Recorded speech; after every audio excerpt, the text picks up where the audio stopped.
ஏம்மா இன்றைக்கி எங்கள் வீட்டில் என்ன சாப்பாடு தெரியுமா? இங்கே பார்த்தீங்கன்னா எப்பவும் போல தான் வெள்ளைச்சோறு இருக்கா.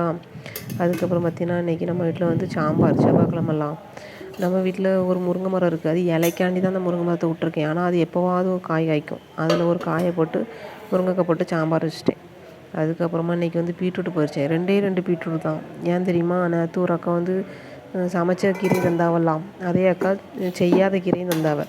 அதை பொரிக்கலான்ட்டு இன்றைக்கி பொரிச்சேன். பத்தவே இல்லை. ஏன்னா 4 பேர்த்துக்கு ஒரு நேரம் சாப்பிட்ணும், ஒரு நேரம் எடுத்துகிட்டு போகணுங்கும்போது சுத்தமாக பத்தாது. கொஞ்சோண்டு தான் இருந்துச்சு. சரின்னு சொல்லிட்டு 2 பீட்ரூட்டை போட்டு திருப்பி பொரிச்சேன். 2 கூட்டினா கொஞ்சம் கொஞ்சம் வச்சு பேத்திக்கலாம் பற்றியெல்லாம் அதனால தான். அதுக்கப்புறம் பார்த்தீங்கன்னா எப்பவும் போல் கடுங்காப்பி கிடக்கு. அதுக்கப்புறம் இந்த பீட்ரூட் வந்து சில தூரம் நான் பொரிக்கும்போது நல்லா சொப்பேன்ட்டு வருது.